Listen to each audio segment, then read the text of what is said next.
को धन्यवाद देता हूं कि हमारी इस मांग को सुना गया और आवश्यकता थी इसकी। राजस्थान में नहीं, मैं कहूँगा पूरे भारत में जहाँ भी इस प्रकार की गतिविधियाँ होती उसकी आवश्यकता थी। पूरी आप थोड़ा पीछे चले जाएं, पूरी दुनिया में सनातन और हिंदुत्व की बात की जाती थी। इतिहास उठाकर देख लें, उसमें अध्ययन कर लें आप। आज पूरी दुनिया की बात छोड़े, भारत में भी क्या स्थितियाँ उत्पन्न कर दी जा रही है कि किस प्रकार से धर्म परिवर्तन किया जा रहा है।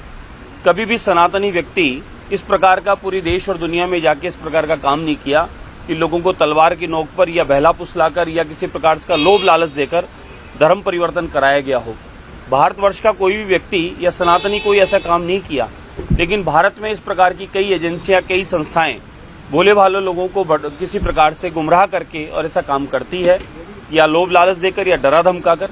तो उन संस्थाओं पर लगाम कसनी चाहिए और कड़क कानून होगा, नियम कायदा होगा। मैं मानता हूं इस प्रकार की गतिविधियां बिल्कुल बंद होगी।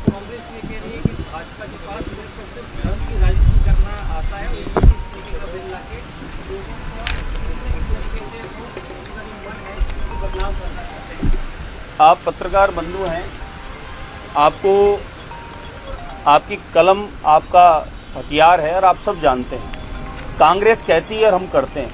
ये डाटा है मेरे सामने। ये डाटा वो है जो पिछले 18 महीने में काम हुए हैं। पिछले 18 महीने में जो काम हुए हैं ये डाटा है। और पिछली कांग्रेस में जो गहलोत जी की सरकार थी, कांग्रेस की सरकार थी और लूट की सरकार थी, घोटालों की सरकार थी, होटल में रहने वाली सरकार थी, उसके कार्यकाल में क्या काम हुए ये सामने बोलता है डाटा। ये आधिकारिक डाटा है, ये ऐसा नहीं है कि कोई ये हमने अपनी मर्जी से कहीं कुछ दिया हो। तो कांग्रेस का तो क्या काम है, सिर्फ खाली मुद्दों की बात न करके और कार्यों को भटकाने का काम करना, विकास के काम को व्यवधान बनने का काम करना, जो कांग्रेस करती आ रही है और करेगी।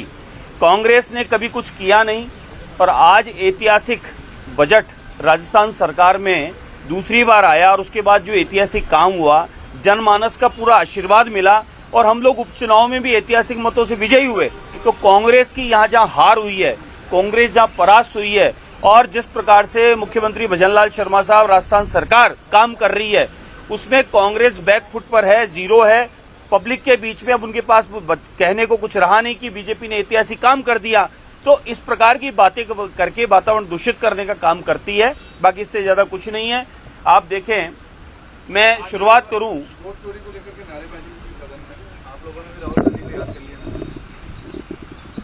किसी समय में कांग्रेस खुद ये कहा करती थी कि कहीं कहीं मतदान डबल हो रहे हैं, ऐसा हो रहा है, वैसा हो रहा है।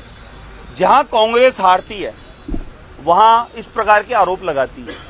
बिहार चुनाव हार रही है तो उन्होंने एक नया इस प्रकार का वातावरण बनाने का प्रयास किया, लेकिन जनता सब जानती है।